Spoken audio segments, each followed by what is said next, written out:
Gracias por acercarse hasta acá. Esto es el ciclo de conversaciones, es nuestro segundo encuentro. Está buenísimo y está Ariana Harvix, que la conseguimos porque vive en Francia y cuando viene acá tiene muchas cosas y mucha gente para ver. Así que para mí es un gusto compartir esta tarde con ella.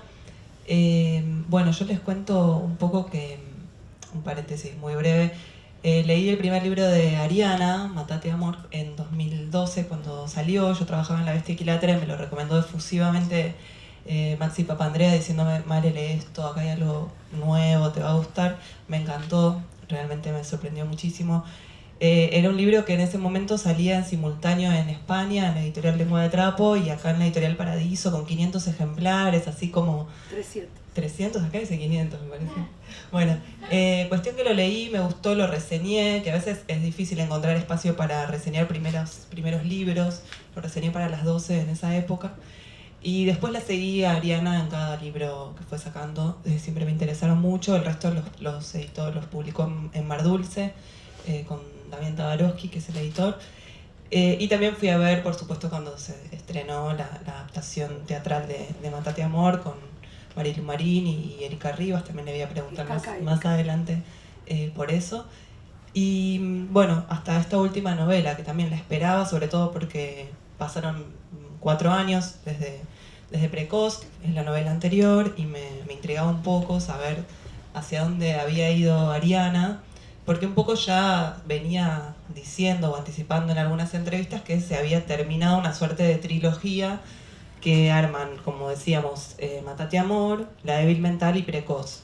Yo creo que seguramente si están acá algo de estas novelas habrán leído, pero no me parece mal hacer como un mini punteo de estas obras, sobre todo para decir que la obra de Ariana yo siento que nos interpela mucho como lectoras, que es una obra que nos exige algo todo el tiempo, que nos pide algo, que produce sentimientos encontrados. No es una literatura sencilla, no es de esos libros que nos llena de corazones o que copia frases en un cuaderno, más bien todo lo contrario, son libros bastante revulsivos. Es una lectura que implica esfuerzo. Degenerado me parece que es de tus novelas la que más esfuerzo implica para las lectoras y los lectores. Y a la vez que ese esfuerzo, que nos da mucho placer también, me parece que va por un lado para que decodifiquemos cierta cronología que no es tal en sus libros, las cosas nunca pasan en orden, y también las coordenadas desde donde hablan esas voces que protagonizan sus libros, dónde están, qué les pasó para que se expresen así, qué hay detrás de esas voces. Hasta Degenerado, sus otras 3 novelas estaban narradas en estricta primera persona de 3 mujeres, que además de mujeres eran madres. Y también en un estricto presente la narración, un tiempo que parece bastante más urgente y también que parece decirnos que todo esto es contado aquí y ahora, que no se desactualiza, que está sucediendo. Y bueno, me interesaba un poco también pensar que son todas madres bastante estalladas, bastante desbordadas en su rol. La maternidad en los 3 libros de Ariana no es placentera, no es sencilla. En Matate Amor la mamá tiene un bebé chiquito, está completamente alienada, está muy, muy loca, la verdad. Y tiene una violencia contenida que se transmite mucho en la escritura y que nos deja a nosotros que estamos afuera de esa escena narrada también un poco alienados y sin respiro, alienadas. Ahí hay una insatisfacción también bastante importante en esa mujer que es madre y que no puede colmar sus deseos. En La débil mental, que es el libro de 2014, la mamá tiene una hija adolescente que son bastante inadaptadas las dos, que viven encerradas en un torbellino de deseo y de destrucción, ¿no? Y ahí nos muestra cómo también las relaciones de amor-odio están al interior de los vínculos más originales, no sé, más arraigados socialmente, como una madre y una hija. Y también por los hombres que entran y salen de las vidas de estas mujeres. Son amores bastante desaforados. Y la crianza, en una cita que me gusta mucho de la novela, que dice: te malcrié, te anticrié. Como la crianza puesta en crisis por completo. En Precoz, que es de 2015, un año después, la madre tiene un hijo preadolescente Son dos seres que habitan los márgenes, que también tienen un deseo insaciable de posesión, viven bastante aislados en una suerte de rancho precario, van a robar comida a los supermercados, rompen a piedrazos la casa de un amante, hacen actos arrojados y provocadores permanentemente, no quieren recibir al asistente social, bueno, la verdad que conviven todo el tiempo con esa precariedad al interior de su relación y hacia la sociedad, y hasta ahí llega como esta suerte de trilogía de maternidades conflictivas, cada vez más radicalizadas y cada vez con un lenguaje más radical también. Hasta que llega 2019, Ariana se pasa a anagrama bueno, ese es uno de los cambios que marca Degenerado, que ya desde el título nos está hablando de un hombre. Es una novela bastante fuerte que se pone del lado del victimario en una época en la que estamos todo el tiempo tratando de ponernos más bien del lado de las víctimas. Es un hombre que ha sido acusado de haber abusado de una niña y de haberla asesinado. O sea, es un culpable, alguien a quien se lo señala como tal, está encerrado, la sociedad lo repudia, y la novela está armada como un soliloquio, como un discurso de este tipo con él mismo, bueno, también como si pensase en voz alta. Es un tipo grande que por momentos se victimiza y por momentos también saca sus garras y ataca a la sociedad que lo está culpabilizando. Se burla un poco también de los juicios que hay sobre él. Es una persona intelectualmente muy capaz, nos damos cuenta a medida que lo leemos. Y me interesaba un poco, a partir de esta ruptura que se produce con esta nueva novela, preguntarle a Ariana cómo llegó a Degenerado y qué cambió también en su vida como escritora desde 2012 a esta parte. ¿Qué pasó entre los primeros 3 libros y este? ¿Qué hay en esa operación de abandonar la escritura de una primera persona femenina y adoptar una primera persona masculina? ¿Necesitabas probar algo diferente? ¿Qué pasó ahí? Bueno, hola, esta es mi voz. Juro que no, esta es la última presentación, ¿no? No va a haber más porque creo que es la última y bueno, qué presentación. Gracias por venir y es difícil pensar. Creo que la evolución que se da es que Matate Amor no estaba siendo consciente que estaba escribiendo una novela, no era escritora, escribía, como dicen algunos, que es interesante, escribía sin pensar que era escritora, sin considerarme escritora, como si fuera casi una anti-escritura, un poco exagero, casi una provocación, pero bueno, yo siempre suelo pensar a partir de exageraciones, ¿no? Mi escritura es un poco exagerada también. Se me critica que exagero y que repito. 2 cosas que hago en la escritura, ¿no? Creo que eso, ¿no? Marca el comienzo, Matate Amor, una novela que se podría decir la antinovela, la antiescritura, la anticonciencia. No es una novela que surge como de los talleres literarios o de una conciencia lingüística de lo que estaba haciendo, más en un estado, comillas, bruto, si es que se puede, ¿no? Siempre somos sujetos civilizados y dentro de la cultura, pero bueno, como una especie de arrojo. De hecho, la escritora que primero la leyó, que es Alicia Duhovne Ortiz, que está en el campo, me dijo, esto es una novela salvaje, seguí escribiendo. Yo digo, esto es una novela. Recuerdo todavía que le había dado 50 hojas y que había sido un acto de muchísimo pudor darle a alguien a leer algo mío. Siempre me dio un pudor inmenso y como ella me dijo que era una novela, yo me encogí de hombros y seguí escribiendo. Me dijo, seguí. Digo, pero la estructura, que alguien la tutele, que un crítico me diga algo, seguí, como sea, donde sea, y en esas circunstancias y en ese contexto fue escrita, escondida en baño, sin dormir, como de un modo muy alocado, muy...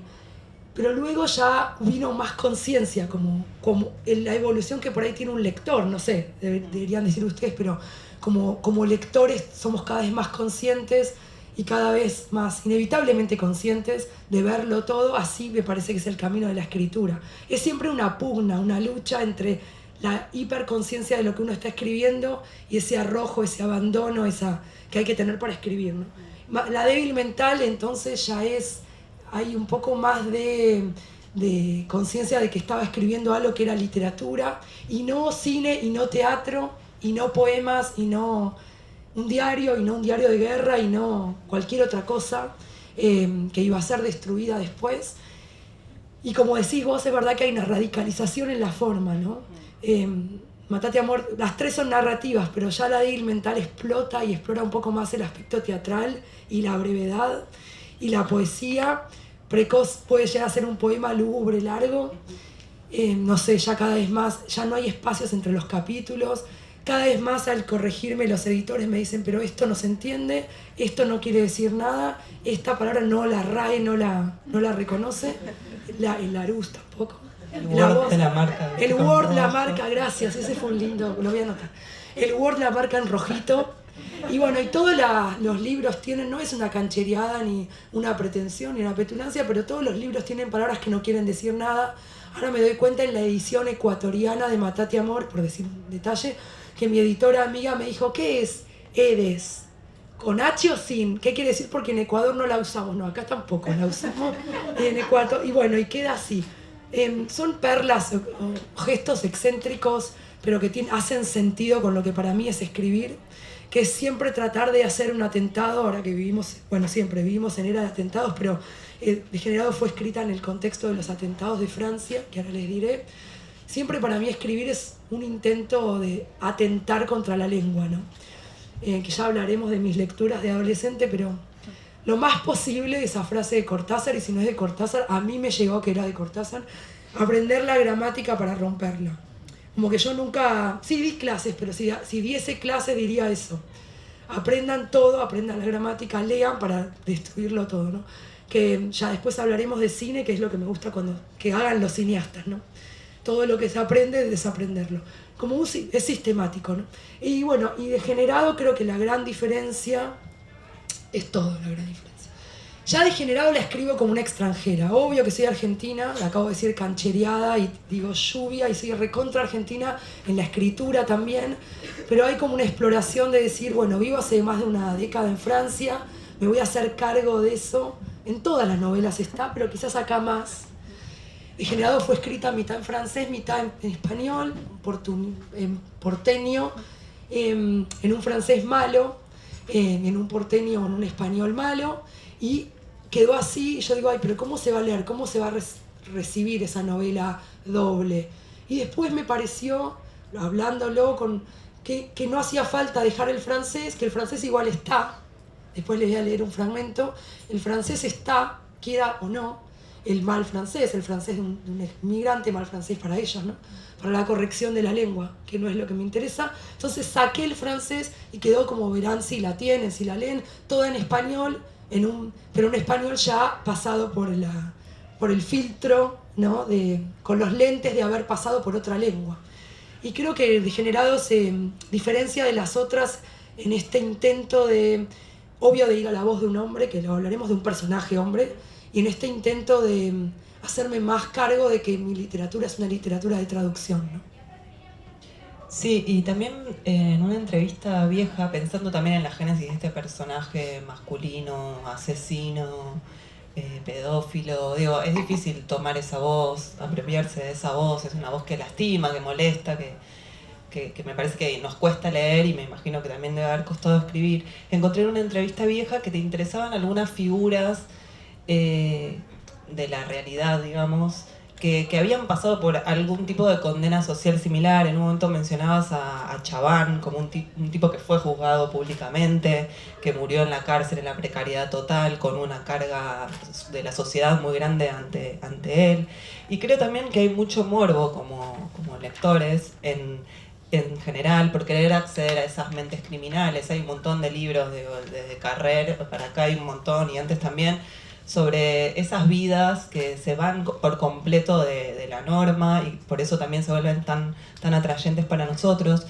Y pensaba también que hay como ahora últimamente una moda, por lo menos acá en Argentina, de retomar viejos criminales de la historia, como el Clan Pucho, ahora la peli El Ángel con Robledo Puch.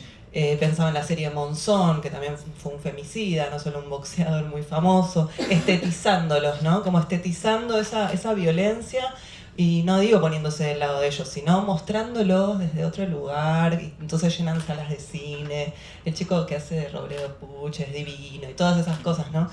Y también pensaba en otra novela, también publicada por Anagrama el año pasado, que es Magnetizado, de Carlos Busquets, que también él decide tomar una voz de un criminal, de un asesino de la década del 80, que mató a 3 taxistas y que está preso desde entonces. Y que también toma, digamos, más directamente que en Degenerado, la voz de él, porque la novela está construida, si es que se puede llamar novela, a través de entrevistas con este tipo en la cárcel. Y es muy interesante ver lo que pasa, sobre todo como lectores, qué tipo de atracción nos genera acceder de primera mano a la mente de un criminal, tratar de ver de qué manera razona una persona que comete cosas esas atrocidades que ninguna de nosotras somos capaces de hacer ni de imaginar, pero que sabemos que otras personas sí. Bueno, no sé, hasta el día de hoy. ¿Qué tipo de fuentes consultaste? ¿Qué tipo de morbo te produce esto? Si es que te produce alguno. Te atrae también, no sé, construir la voz de un hombre siendo una mujer, te desafía eso como escritora. ¿Qué tipo de crímenes o de historias así, tal vez en Francia, te impresionaron y te llevaron a construir esta voz tan peculiar del protagonista? Sí, no lo había pensado antes así, está bueno lo que decís. No, el estetizar el horror, que está en todo, ¿no? En las tragedias, en el Holocausto, es que el mercado y la sociedad contemporáneo, vía fotografía, cine, arte, estetice el horror, es un dilema moral del cual no sé cómo se puede resolver. Porque yo me acuerdo que cuando trabajaba en el Memorial de la Shoah en París, iba siempre al departamento de comunicación, que estaban todas las fotos que publicaban en las exposiciones, y yo decía, ¿cómo se hace? Publicar las fotos hay que publicarlas, si no vemos documentación, no vemos documentales, no vemos las fosas comunes, no vemos los campos de exterminio, los hornos y todo.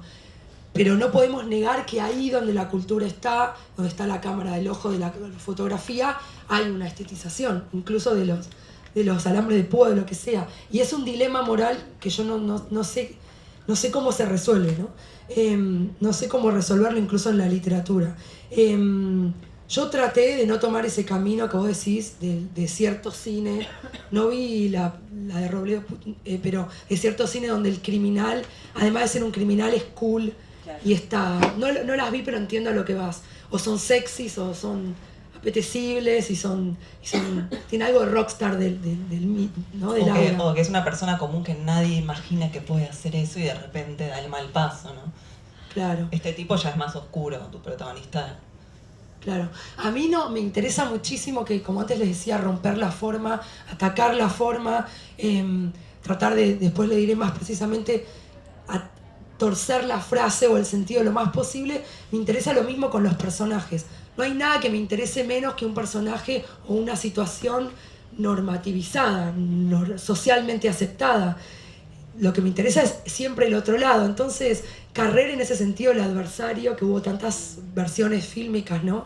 De una de Laurent Cantat y otras, ¿no? Hubo 2 o 3 versiones de cine y obviamente su novela de Adversario, que ahora salió de la cárcel, está libre. Sí. Creo que no tiene ni... Bueno, no, porque cumplió su condena. Pero lo más interesante de ese personaje, que es icónico ya, que existe obviamente, es en el momento en que él dice que iba a estudiar medicina, pero no, ese día se sentía mal y no fue a rendir el examen. Y hay un momento clave donde él dice, y ahí mentí, dije que lo había dado, y ahí es un momento donde bascula, se tuerce su destino y dice, creo que ahí empezó todo. Y lleva hasta a matar a toda su familia. Pero como un gesto, una acción, que eso es súper dramatúrgico, un mal paso, una pequeña mentira, y ya pasamos al lado o del crimen o de la mentira y se cambia un destino. Eso me interesa de los personajes, como acciones pequeñas. Siempre la dramaturgia es acciones pequeñas, una mentira pequeña.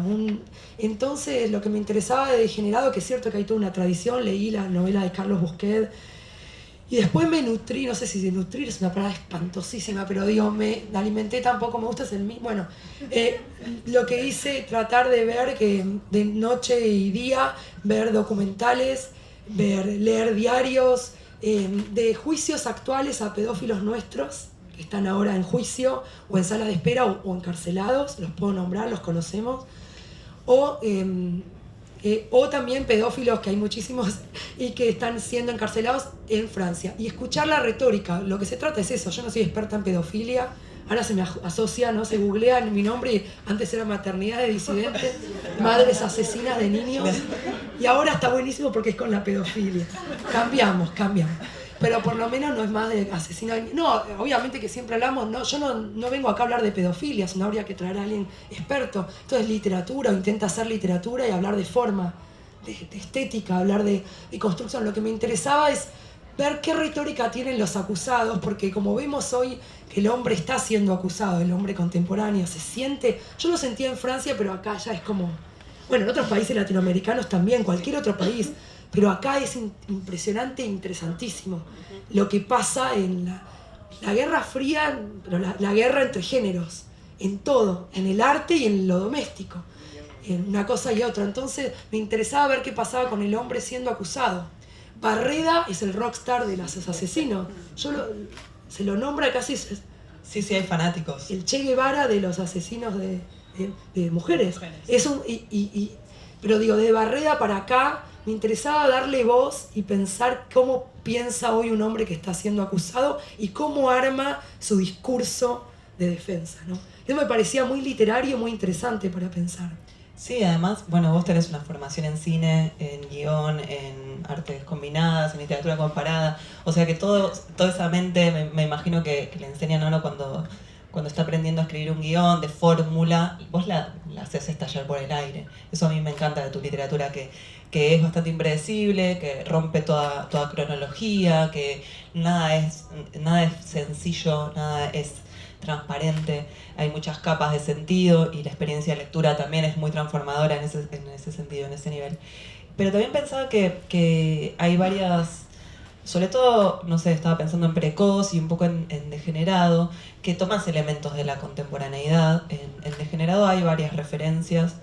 En Precoz, bueno, esta madre con el hijo preadolescente son como esa suerte de nuevos pobres europeos que se confunden un poco también con los inmigrantes segregados que están llegando en cada nueva oleada de Europa, son marginales, roban, esto que decíamos antes. Y me acuerdo que en esa época, cuando salió la novela, se estaba hablando mucho de lo de Charlie Hebdo y de esta amenaza terrorista constante. Ellos viven todo el tiempo en una precariedad total, en una amenaza, son una amenaza también social en algún punto. Y en Degenerado aparece, bueno, este tema que decíamos, que es muy actual de los feminismos latinoamericanos, que es qué hacer con los hombres culpables, qué hacer con los linchamientos, con los scratches, qué tipo de decisiones se toman y qué tipo de juicio recae sobre ellos, cómo hacemos para que esa gente, o sea, para que las generaciones futuras no repitan lo que hicieron, pero también para que esa gente entienda por dónde pasa esa culpabilidad que hoy vemos, tal vez retrospectivamente. Y también me parece que se cuela un poco la actualidad francesa. En un momento el personaje Degenerado habla de lo de Bataclan, aparece como una frase que dice en un momento: los burgueses agonizando no me dan lástima, estaban ahí un viernes tomando cerveza y bailando death metal delante de las Kalashnikovs en el lugar y el momento justo. Y me impresiona un poco también el tipo de distancia y de cercanía que hay. Bueno, aparece Videla mencionado, ¿no? También en Degenerado hay algunas referencias dispersas en la novela que me interesa preguntarte un poco como escritora, ¿qué tipo de procesamiento literario haces de la actualidad? ¿Cómo decidís, cómo tomás estas decisiones? Porque podrías no datar la novela y a la vez esta novela está dialogando con este tipo de conflictos estrictamente contemporáneos del siglo XXI. Sí, es un poco las dos cosas. Por un lado hay una no geolocalización, no GPS, no a propósito, ahí sí deliberada y ahí sí programática, que es el tipo de también, pensaba en Stalker de Tarkovsky, es este tipo de películas que no se puede ubicar de qué guerra habla, de qué guerra nuclear habla, de qué desastre.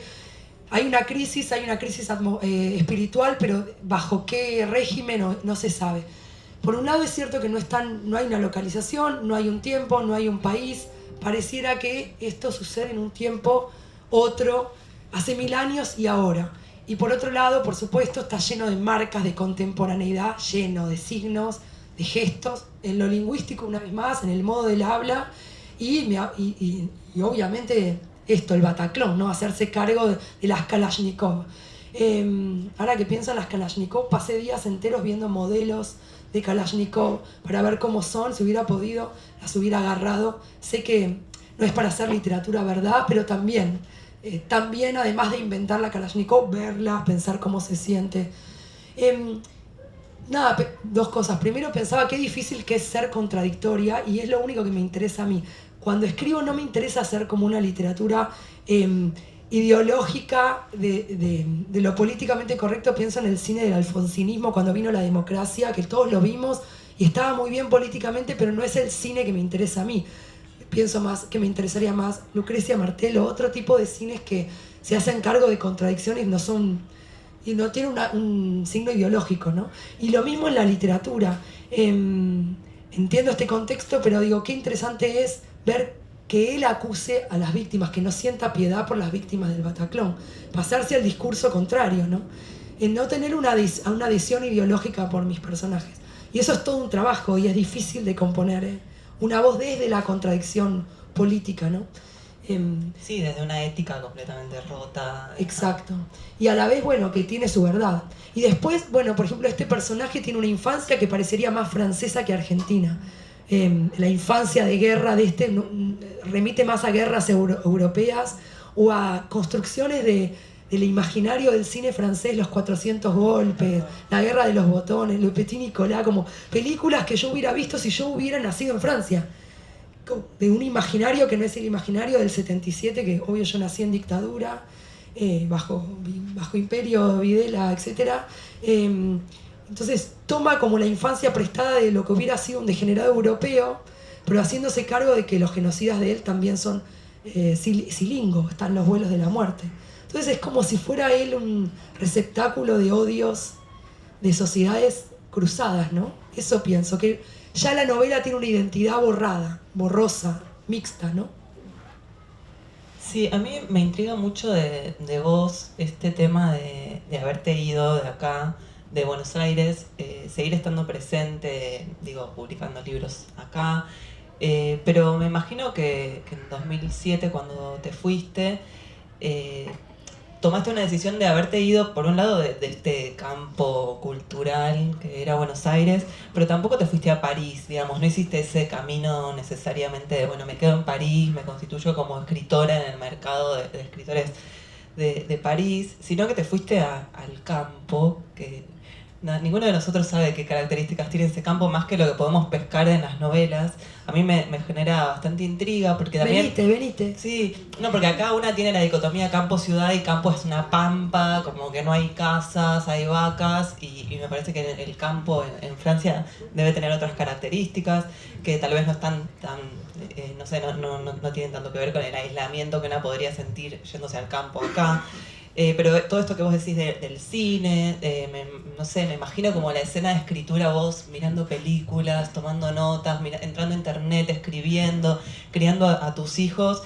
Y quería preguntarte un poco, porque también esa escena de escritura implica haberte ido de una ciudad en la que se hablaba en tu lengua, haberte apropiado de la cultura francesa, de pensar un poco en francés también.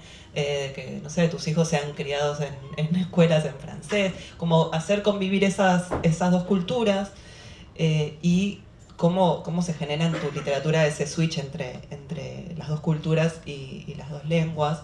Y también pensaba en otros escritores, no sé, en Copy, que es un autor argentino que vivió muchísimos años en Francia y que llegó como a escribir o a hablar en una lengua que no era ni una ni la otra. Y quería preguntarte un poco eso, porque vos escribís en un español que no es el que escuchás en la calle, es el que tenés vos en la cabeza, pero a la vez hablás en un francés que en tu literatura aparece diseminado. Y sobre todo eso, ¿cómo es tu escena de escritura en ese contexto que me puedo imaginar bastante bucólico y que por ahí le estoy pifiando? No sé. Claro, ahí se arma el mito, ¿no? Ya te lo armaste, ya venís está diciendo armado. que vivís en el campo. el mito. No, no me fui de la escena de acá literaria porque yo no pertenecía a ninguna escena literaria. Bueno, no, pero yo te entiendo. Acá había talleres, no sé. Por supuesto, sí, todos hemos hecho talleres, algunos que podemos nombrar, otros que no. Y además toda mi educación, mi formación fue acá. Después estudié allá, pero acá estudié en la UBA, aunque no terminé, pero yo me considero hija de Puan, aunque no tengo el título, no importa. Estuve ahí en Puan, yo he estado en Puan y lo que leí y los apuntes que los he dejado todo, pues estudiaba con fotocopias, que los europeos no entienden eso. Fotocopias, ¿por qué? Desgrabados de teóricos. No entiende, desgrabado de teóricos. No, pero de verdad no lo entiende, ¿eh? No, porque está todo el puesto donde ibas a comprar los desgrabados y bueno, obvio, cualquiera que pasó por ahí. Pero hay que fotocopias si están los libros, ¿no? Fotocopias. Bueno, no. Y la UBA y después la Escuela de Arte Dramático en Teatro y después, bueno, la Escuela de Cine, el ENERC, ¿no? Y etcétera, y allá literatura.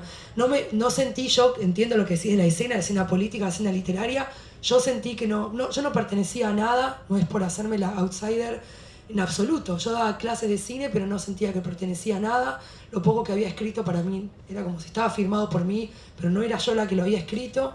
Hasta que uno no encuentra lo que se dice voz, estilo, no sé, otra palabra, para mí es como no escribir nada, como un no libro. O muchos libros dicen es un libro, no es un libro. Entonces tiene forma de libro. Me fui quizás, más allá de lo personal, obvio, me fui para aprender francés, porque me gustaban las películas francesas y me gustaba ver TV5, el programa, y leer los subtítulos y tratar de hablar francés. Creo que ahora, retrospectivamente, haciendo psicoanálisis, creo que por una attirance, por una atracción con la lengua francesa. Creo yo, más allá de lo biográfico. Y esa atracción por la lengua francesa es una atracción por la otredad, por lo otro, obvio, ¿no? Por la otra lengua, que siempre Marilú Marini, que obviamente está radicada ya hace 30, 40 años, que dirigió Matate, pero que también devino una amiga, siempre dice, tener dos lenguas es tener dos cuerpos, dos cabezas, y para una actriz es extraordinario, pero yo pensé, y para un escritor también, ¿no? Ahora pienso, ¿cómo sería escribir sin tener ahí el uso de otras lenguas? Yo hablo mal las otras lenguas que hablo, pero las uso también. Siempre escribí degenerado escuchando en alemán. Nada entiendo de alemán, y Yiddish. No importa, ¿no? Pero es el ruido y bueno, ¿cómo decirse? No, yo fui a vivir a París, y en París escribí una novela fallida, quizás dos, cuyo nombre no recuerdo, y me encontré con Luis Guzmán, siempre lo cuento, pero bueno, el público ya sabe. Me encontré con Luis Guzmán en un bar ahí de Santa Fe y ahí, el Botánico, y admirado también Luis Guzmán, hablando de las lecturas, y me dijo, fenómeno, estaba bien narrado los personajes, me había aprendido bien el cuentito de cómo estructurar aristotélicamente, digo, el cuentito de la narración clásica que todos aprendemos, esa es mi formación. Pero acá no hay un lenguaje, me dijo. ¿Qué pasa con la lengua? Me dijo. Aparte él es psicoanalista, ¿no? ¿Qué pasa con la lengua? Yo dije, ouch. Y bueno, y la quemé, la rompí esa novela, como tiene que ser. Y creo que eso me enseñó mucho de que hay que hacer un camino, que hay que hacer un vía crucis. No sé, en mi caso yo lo veo así como un camino de sacrificio, no sé. Yo lo veo espiritual, pero como algo espiritual. Hay que llegar a la novela. No es que escribo novelas porque hice talleres hicimos todo, porque me formé, porque leí a Coppi o leí a Art, a Borges, pero ¿y cómo llego después? Siempre yo empecé escribiendo como empezamos todos, copiando. Uno es copista, ¿no? Copia, no a Coppi solamente. El chiste malo lo hicimos juntos. No, sino copiando, tratando de copiar como hacemos todos, o a Cortázar, o a Borges, o a Saer, copiando lenguas originales, ¿no? Pero obviamente ahí está el defecto. Y en París escribí novelas fallidas, después me fui a vivir al campo a ver si ahí salía algo. Además no tenía que trabajar en el campo, solo escribir. Y dije, bueno, a ver qué pasa. Y un día pasó, pero bueno, podía no haber pasado. Bueno, bien, te salió muy bien la apuesta. Me diste pie para una pregunta que dijiste, no sé si la voy a llegar a hacer, pero que a mí hay una pregunta que siempre me llamó mucho la atención, que la encontré en la revista Literal, que era una revista que se hacía a principios de los 70, Osvaldo Lamborghini, Germán García y Luis Guzmán, justamente a quien vos mencionaste. Que la frase dice que la literatura es posible porque la realidad es imposible. Y me parecía que se aplicaba muy bien en tu escritura, porque tus personajes son salvajes, sacados, están alienadas, están muy corridas de ese eje de la normalidad y de nuestra realidad, pero a la vez son productos muy verosímiles de esta sociedad y de esta realidad. Me parecía un poco que a medida que esta realidad se vuelve cada vez más asfixiante, más invivible, le hace más espacio a una escritura como la tuya, digamos. Creo que vos le encontraste en algún punto la vuelta a esa alienación en tus libros y me pregunto qué harías si no la pudieras dejar ahí, digamos. Si no hubieras encontrado esas voces de esas madres desquiciadas, ¿qué hubieras hecho con todo eso que tenías ahí para decir? Son seres muy solitarios, tus personajes también, y en ese sentido creo que tu gran andamiaje, digamos, al haber encontrado esas voces muy específicas para darles voz, esas vidas tan quebradas, tal vez te hicieron, no sé, te salvaron de algo, ¿no? Te permitieron vivir esa realidad tan imposible. Sí, bueno, es que no está de moda la solemnidad, pero no tengo la menor idea de qué hubiera sido de verdad de mi vida si no hubiera escrito Matate Amor, que es como el primer hijo, en todo sentido, el primer grito, no sé, el primer... O sea, por eso digo que es un poco solemne, pero como yo digo, bueno, nací obvio, en el 77, pero básicamente en el 2012, que es cuando escribí Matate Amor, que dio pie a vivir para escribir, ¿no? Como con una conciencia todo el tiempo de vivir y verse vivir. Que, bueno, me parece el ejercicio más importante. Ese desdoblamiento, vivir y verse vivir, eso todo el tiempo, por eso el cine siempre como obsesión, porque ves, esto de ver muertos, ver. Esa obsesión con la realidad, esa obsesión de ver como una matriz semántica en todo. Puede ser un bosque, en mi caso fue un bosque, realmente en otro caso puede ser cualquier cosa, es una excusa, es el paisaje que encuentre cada uno. Pero sí, la escritura dio pie a todo, como una ética en la vida, ¿no? Vivo con la ética de la escritura y no al revés. Entonces todo. Ahora, por ejemplo, no estoy escribiendo ninguna novela, pero es un poco mentira, es falso, es falso, porque estoy ya obsesionadísima y todo lo que empieza a pasar en la vida, cualquier cosa, por más nefasta, terrorífica, alguien que muere o cosas, una pelea, todo empieza a hacer sentido, obvio, ¿no? A hacer signo de lo que va a ser la escritura. No sé cómo sería vivir sin eso, no tengo idea. Me pararía más la policía, pagaría más no, igual los impuestos no los pago, tengo que pagar. Pero digo, sería todo peor, todo mucho más horrible, insoportable. Y en una entrevista que te hice para las 12, cuando salió Precoz, me dijiste que, porque yo te preguntaba por estos tópicos de estas madres que vos elegiste para tus 3 primeras novelas, vos me dijiste, bueno, una no elige sus obsesiones, ¿no? Y quería profundizar un poco más eso, pensando en un tema como la maternidad en la literatura, tan tocado, al que le sacaste mucho jugo de una manera muy original, incluso participaste de las adaptaciones de tu obra, bueno, de Matate Amor, como decíamos, con Marilu Marini. Y también pensaba en el ciclo anterior, en el mes anterior, hicimos acá la misma charla con Romina Paula, que venía también transitando un poco la presentación de una película que se llama De Nuevo Otra Vez, sobre la maternidad. Ella la protagoniza con su hijo y su madre, y es toda una representación muy interesante sobre qué implica ser madre, qué implica ser puérpera, qué implica que tu hijo se empiece a independizar de vos siendo chiquitito. Y la estaban dando hasta hace poco acá en el cine. Y pensaba un poco en esa experiencia de la maternidad como un desfasaje completo del yo, más allá de la literatura que después se produce con eso, como una experiencia tan radical que pone en crisis nuestra identidad como mujeres, pone en crisis nuestros deseos. ¿Cómo operó en vos ese desfasaje? ¿Fue el que también permitió que encuentres la voz de Matate Amor? ¿Qué inquietudes despertó en vos la maternidad? Ariana tiene 2 hijos. Y también me acordaba de la presentación de Degenerado la semana pasada, que vos decías que veían a tus hijos y se decían, ay, están re bien estos chicos, nada que ver con los personajes que construye la madre, ¿no? Como si hubiera una identidad ahí que se pisara entre la literatura y las madres de la literatura que se construyen literariamente y las madres que somos en nuestra vida cotidiana, los pañales que cambiamos y la fiebre del bebé y esas cosas, ¿no? ¿Cómo operó en vos esto? Linda pregunta. Están re bien. No, cuando lo escribí no trabajé con un tópico, es decir, no me planteé un tópico, bueno, la maternidad, sino que me parecía que como otras cosas era era la excusa perfecta dramatúrgica para ver el otro lado, el lado B, el lado oscuro, como si fuera una película de terror, el lado oscuro de lo humano, detrás de la puerta, lo prohibido.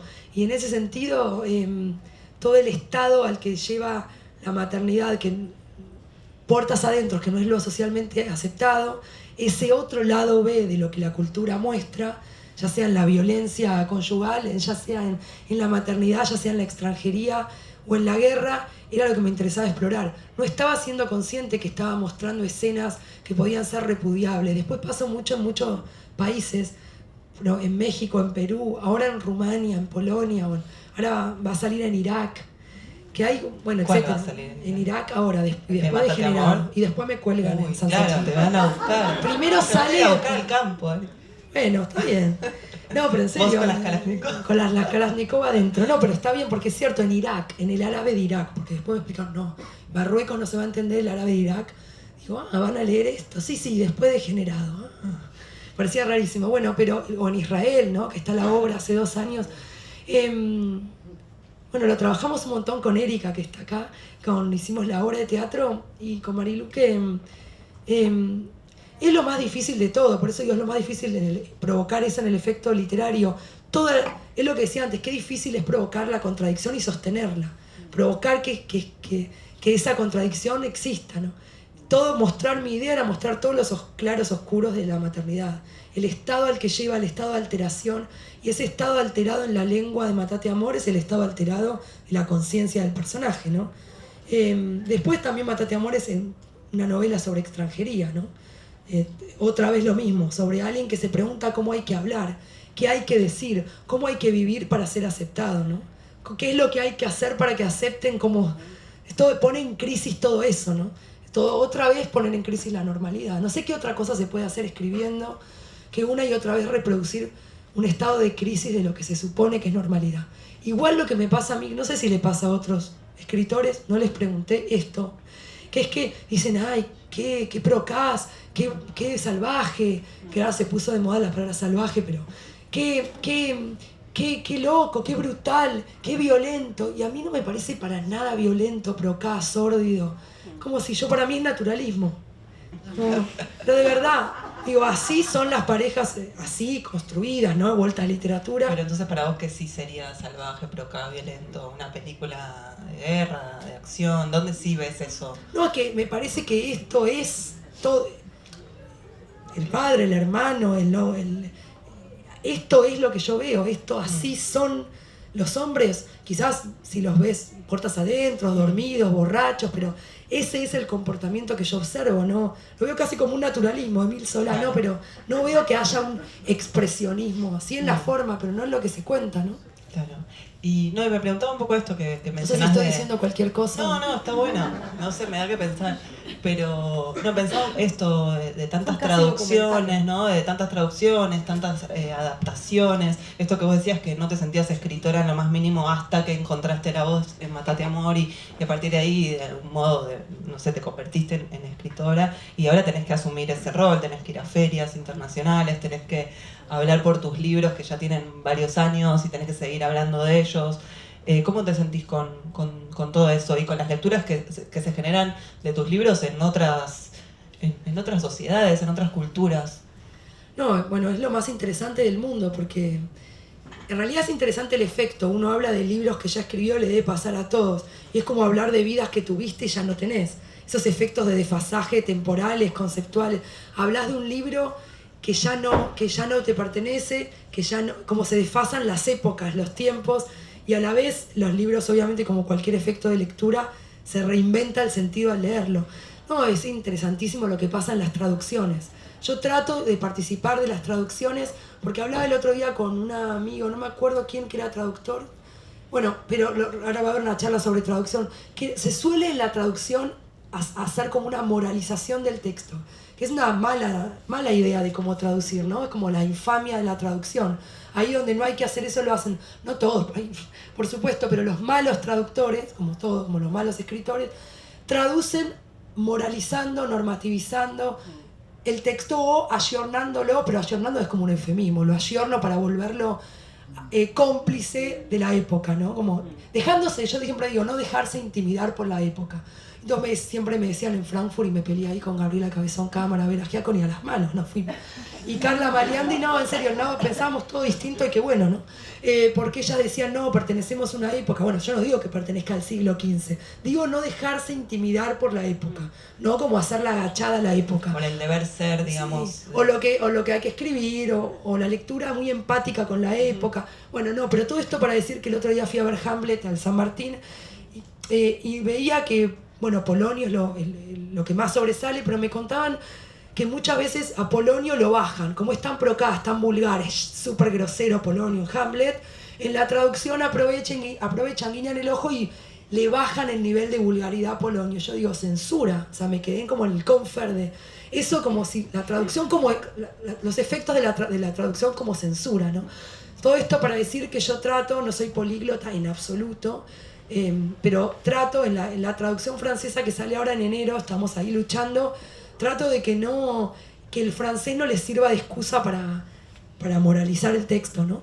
O para edulcorar la lengua, que es lo mismo, es un efecto de censura. Y en alemán, que no hablo, o en hebreo, que hablo casi nada, o en inglés, que hablo mal, o que entiendo mal, perdón, igual tratar de meter mano ahí para que el texto conserve, ¿no? lo que tiene. Y lo que me hablaba de la experiencia es lo más interesante de vivir en Europa. De vivir en Europa lo más interesante es vivir en hablas distintas e ir viendo qué generan. Israel generó un montón Matate Amor porque hay luchas de madres que manifiestan contra la maternidad habiendo tenido hijos, que no es lo mismo que estar contra la maternidad de manera conceptual sin hijos. Se arrepienten de haberlos tenido, entonces ¿cómo pega ese texto en un país en guerra, ¿no? Sí, no sé, es bastante bueno, porque aparte después tenés seguramente la oportunidad de ir a una feria o de leer una reseña de tu libro y ver qué tipo de procesamiento hay. Pensaba también en la literatura argentina contemporánea, que hace varios años, bueno, con la llegada de tus novelas, pero también hay otras autoras que están todas como construyendo personajes femeninos bastante dislocados, bastante oscuros. Pienso en las protagonistas de Distancia de Rescate, Samantha Schweblin, o en las mujeres estas tan perturbadas de los cuentos de Vera Giaconi en Carne Viva, de la oscuridad de algunos relatos de Mariana Enríquez. Son todas escritoras de una misma generación, cada una tiene su propio estilo, pero a la vez siento que comparten, hay algo, una visión bastante extrañada de la idea de familia, por lo menos. También de ellas que mencioné, a Samantha, a Mariana Enríquez y a Vera, no son madres, justamente. No sé si eso tiene o no que ver, para mí es un dato. Y me preguntaba, por un lado, si las lees, si encontrás un aire de familia. No digo que tengan que tenerlo. Vos nombraste a Carla Maliandi, también una autora que sacó una novela que se llama La habitación alemana en Mar Dulce, que es muy buena. O a Gabriela Cabezón Cámara, que hace otra cosa, digamos. No estoy poniendo a todas en la misma bolsa. Sí, creo que estos nombres y el tuyo sí generan como una idea extrañada de familia, que me parece que socialmente nos estamos repreguntando qué tipo de familias nuevas hay, qué se puede decir sobre los estereotipos de familia. Y quería preguntarte eso, que si ves algún rasgo en común, si las lees, si te interesa, o si vos preferís para tu escritura ir por otro lado, no sé, abrevar en otras lecturas o en el cine. ¿De dónde te alimentás también vos? Claro, el hecho de que nos junten me parece que es más un efecto contagio, de que ven tanto las fotitos juntas, que la otra vez en Dublin me dijeron a mí, muy bien, Distancia de Rescate, qué bien, Kentucky, bueno, yo digo, qué bien, pero no la hubiera estado escribiendo yo. Y también me felicitaron por la última, Kentucky's, buenísimo. La puta vida hubiera podido escribir eso, en ningún sentido, pero bueno. No, en serio, nos confunden, yo creo que es más un efecto de mercado, editorial, de contagio, de notas, de que somos de la misma más o menos generación, casi sí, seguro, un poquito de diferencia, pero todas de la misma, con Selva Almagro. Y entonces un efecto de contagio de ciertas, o que uno tiene traducciones, y obvio, es normal aunar, ¿no? Que los discursos abrevan el discurso homogeneiza, ¿no? Una homogeneización, bueno, justo la palabra que no me sale la dije, pero el concepto está, ¿no? Homogeneizar por la generación, por sexo femenino, porque vivís afuera, o en este caso podría haber sido por otra cosa. Entonces, no me molesta, las leo, como me preguntaste si las leo, las leía todas, por supuesto, porque sí, Y después no... sí, hay tópicos que vuelven y que son recurrentes, quizás son tópicos de época que obsesionan, como la familia disfuncional, que ya viene siendo tratado en el teatro, ¿no? Y en la literatura ya hace 20 años que creo que se trabaja tanto con la idea de familia rota, quebrada, disfuncional. Hubo un congreso que fui hace un tiempo en Lausanne, no sé, que era sobre eso, la familia totalmente, la idea de familia rota y que se puede rastrear en la historia, ¿no? De por qué ese retrato está quebrado, ¿no? Por lo menos en el cine, y se hace cargo el cine, en el arte, ¿no? Pero bueno, creo que más allá de que nos juntan, no tenemos mayores puntos en común al leernos. Creo que somos realmente muy distintas. Y lo que me interesaba mucho, yo entraba a las librerías y veía mucho más que el año pasado y que el anterior. No sé cómo ven ustedes que están quizás acá todo el año, que las mujeres van como por un lado y los hombres por otro. No digo... Sí, ahora hay como mesas de eso no lo escrita entendí. por mujeres. Eso me parece horrible y yo no querría estar ahí. Pero en serio no. Porque me parece, no por anti nada, sino porque me parece que incluso para valorizar literariamente y artísticamente una obra no hay que amontonarlos y amucharlos según criterios epocales que después pasan de moda, ¿no? Igual yo no necesariamente lo veo como algo bueno o malo. Me parece que cada proyecto literario va hacia su camino y encuentra sus lectores y lectoras. Pero las librerías, ¿no? Sí, las librerías es algo de mercado, digamos, pero... No, lo pienso porque justo hace poco una escritora que ahora en verdad está como transicionando, que se llama I. Acevedo, hizo un experimento en Facebook que me llamó mucho la atención, que tenía su biblioteca y dijo, bueno, voy a sacar todos los libros escritos por hombres para ver realmente qué lugar ocupan las mujeres en mi biblioteca. Y la foto que sacaba después era increíble, o sea, de cada estante quedaban tres libros. Y ahí te dabas, o sea, ahí tomabas dimensión visual del espacio que ocupa históricamente una literatura escrita por hombres y del espacio por ganar de una literatura escrita por mujeres, más allá de qué valor le ponemos a esa literatura. Pero digo, como fenómeno también del arrastre también del feminismo y de la potencia que está teniendo eso, que esté sucediendo, lo veo hasta interesante. Creo que muchas mujeres estamos prefiriendo leer a otras mujeres, incluso gente que antes no se ponía ese factor a la hora de elegir qué leer. Pero más allá de eso, y volviendo un poco sobre las lecturas... Claro, pero resistir es muy importante, ¿no? Que no venga, comillas, ese concepto que que no me vengan a dictar lo que tengo que escribir, ¿no? Como digo eso. Porque la expectativa, no digo el horizonte de expectativa después.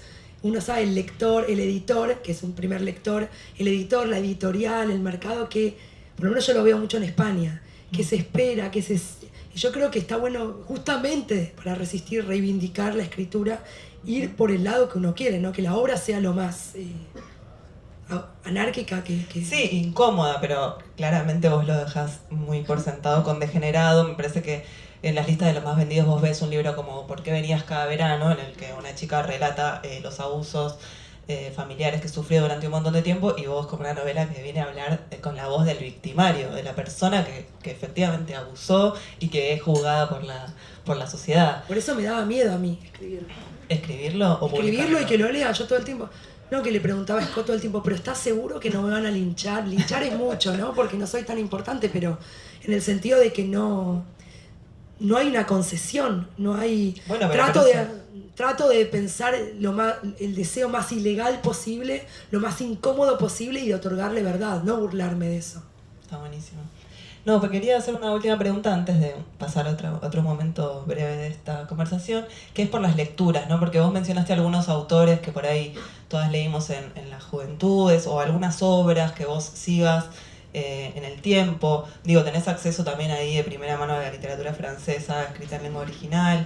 ¿Qué lecturas de estos últimos 20 años, por decirte algo, te marcaron? No sé, 20 años, 10. yo pensé los últimos 4 días ya me estaba costando. No, pero por eso vos me dijiste, no me preguntes lo último que estoy leyendo, porque no sé, digo, 10 años. Algún libro que digas, este libro me encantó, me conmovió, o me partió la cabeza, o lo odié, lo quise tirar, como también para recomendar, me parece. No, me parece que yo soy una lectora muy... No, eso siempre me cuesta. Como dicen, ¿cómo sos? Ay, no tengo idea, por favor no me preguntes eso. Porque soy una lectora torpe en el sentido de que por ahí leo un libro sacado por Anagrama, o por Edasa, o por Mar Dulce, que lo escribió un francés. ¿por qué no lo lees en francés? Después, bueno, vuelvo de la traducción y voy al original. Pero como si no hubiera un orden ahí en la biblioteca o en la lectura que habilitara sistematizar, ¿no? Algo. Creo que, por ejemplo, para escribir degenerado, lo que traté de leer es todos los relatos de los contrarios, los opositores al régimen soviético bajo el estalinismo. Yo pensé que iba a ser un libro sobre estalinismo. Yo estaba segura que iba a ser un libro sobre los anticomunistas y sobre el terror estalinista. Finalmente salió otro tipo de terror y otro tipo de totalitarismo, también capitalista, ¿no? Creo que Houellebecq, gustándome o no, es uno de las influencias fuertes que tengo al escribir, porque Houellebecq está riéndose incluso desde la derecha de todos los clichés de la izquierda, ¿no? Y ese desmontar, también muy provocador y muy incómodo, porque se pasa a la derecha. Él claramente dijo, yo voté a la derecha, ¿no? En Francia. Entonces, y Houellebecq es internacional, lo leemos acá y lo asociamos a nuestra realidad política. Y creo que Houellebecq, vos antes nombrabas Carrer también, pero por otros sentidos, es una influencia para mí por el uso que hace de esto, del cinismo de época y de desmontar y reírse irónicamente y con mucha inteligencia de estas sociedades neoliberales. Odiándolas, pertenece más que nunca, ahí está la paradoja, ¿no? Obvio, no digo nada nuevo, por favor, pero odiándolas al neoliberalismo es millonario, ¿no? No sé, me parece que últimamente estaba leyendo la trilogía de Agatha Christophe, que acá se leyó mucho, ¿no? Y esa trilogía para mí es una influencia enorme, si vos me decías de recomendar. Proust y Lucas. Claro, las tres, es una trilogía. Son 3 novelas en un libro. Claro, yo las leí desordenada, por eso digo que soy súper torpe, porque leí la primera, la última, después la primera, pero me parece que, hablando de trilogías, es una obra maestra en el sentido de que arma un fresco de época con una voz única, una voz única es horrible decirlo así, pero con una lengua que pasa por la guerra, que es una lengua que vivió el bombardeo. Ella también tuvo ese recorrido de irse a vivir a Suiza, pero no relata su Suiza última cuando murió, sino la Hungría natal, pero y lo hace desde ya la conciencia del que vive en otro lado. Entonces me parece que ese tipo de frescos modernos, pero que también arman sistema, son los que me gustan. Muy bueno. Bueno, no se duerman, que ya terminamos. No, ya terminamos, pero justamente la vez pasada a mí se me había ocurrido, y lo voy a tratar de repetir en todo este ciclo, dejar la última parte, no para preguntas del público, sino para una suerte de preguntas un poco más informales, si querés, que yo no me atrevería a hacer, que son las del cuestionario Proust. No sé si lo conocen, es un cuestionario que funciona como una suerte de test de personalidad desde el siglo XIX, se llama así porque Proust lo respondió.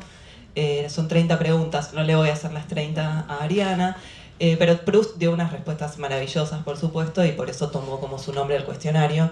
Pero también se lo tomó en la revista Vanity Fair, y es un cuestionario que le hicieron a muchas artistas de Hollywood, a Pelé, a Stephen King, a Julie Andrews, Patti Smith, Angelica Houston, no sé, mucha gente respondió esto, Romina Paula y ahora Ariana Hardy. Lo que sí vamos a hacer es que yo traje las preguntas recortadas, así vos sacás algunas sin mirar y tiene como más espontaneidad, porque hasta ahora fueron todas preguntas más de tus libros, la literatura. Esto son nada que ver las preguntas, o sea, son más bien de otro palo, pero me gusta un poco para sacarte de este lugar. A mí me da como miedo eso. Bueno, elegí 5. Me da miedo, Malena. ¿Qué es la maternidad? Claro. Te la tengo que pasar a vos. Pasame varios y yo te las diré. Esto me da mucho miedo. Es como el momento feliz domingo. No, esta no. Bueno, esta no. Esta no. Bueno, vamos con estas 3 y vemos cómo nos sale. Bueno, a ver. Te las hago. ¿Qué defectos te inspiran más tolerancia y cuáles menos? ¿Para qué piensas? ¿Qué defectos me inspiran más tolerancia y cuáles menos?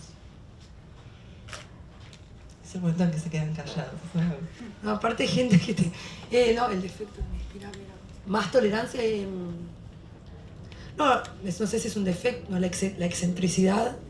¿Más tolerancia o menos? Y la soberbia más tolerancia. Y menos... No, sí, bueno, la cobardía, obvio. Bien. ¿Cuál es tu banda favorita? Música, ¿no escuchás? Bueno, cantante, solista. Sí, no, banda, porque a mí me gusta Glenn Good. Ah, bueno. La banda de Glenn Good. Claro. Orquestra. Y si no fueras escritora, digamos, ¿qué te gustaría hacer? ¿Y por qué? No vale nada parecido, ¿no? Porque si no... Editora, ¿no? No, claro, traductora. O supongo cirujana de cerebro. Ah, muy bueno. Cirujana de... No, en serio, hablo mucho con cirujanos. Es casi lo mismo que escribir. Bueno, a ver, vamos a sacar otras 3. Nunca me hubiera imaginado.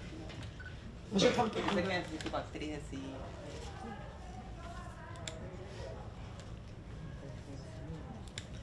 Ya termina. Ahí vino después. No, me parece No hay que vino no hay después. vino. Sí. ¿Qué, bueno, parecía la del defecto. ¿Qué hábito ajeno no soportás? No des nombres si no querés. No. Ni digan. ¿Qué hábito ajeno no soportás? Cuando el que te quieran controlar, el controlador, ¿no? No, ¿cómo? ¿Cuál es el pájaro que más te gusta? Ahora que vivís en el campo me lo tenés que contestar. No, pero los nombres, porque yo invento nombres para las novelas y todo eso. No, el águila, pero es renazi, el águila. Está bien, si te gusta el águila, está bien. Ay. ¿Cuáles son tus poetas favoritos? Whitman, Keats, Rilke. Lamborghini es un poeta. Sí, Leónidas. Leónidas, sí. Bueno, las últimas 2 y ya... Yeats, ¿no? Shakespeare. Rimbaud. ¿Cuál es el principal rasgo de tu carácter? No sé qué hubiera respondido por usted. Él respondió esto. No, sí, él respondió todas. Está en internet. Creo que obsesiva, exagerada. Bueno, muchas gracias por prestarte a este experimento. ¿Y querés leernos algo? Sí. Algo breve de Me general. mandé el furcio a decir que había... No voy a entender nunca por qué la gente no usa la guillotina. Yo podría haber matado sin problema. Matado a un hombre de 30 años que se asomara a mi ventana, que chistara desde la casa vecina o se hiciera el tonto haciendo el equilibrio pitranquera. Los niños todavía son armónicos y los viejos no existen. Basta soplarles la nuca y están bajo tierra. Pero uno desde los 15 hasta los 50 podría terminar delante de mis ojos sin que se me moviera un pelo. Son hipótesis y no actos. Es toda la diferencia. No puedo ser acusado por una hipótesis. Los burgueses agonizando no me dan lástima. Estaban ahí un viernes tomando cerveza y bailando death metal delante de las Kalashnikov en el lugar y en el momento justo. Yo trabajo para el campo del mal, para dividir mi cabeza contra la pared. Bueno, ahí estamos. Eso. Bueno, Ari, muchas gracias. Gracias.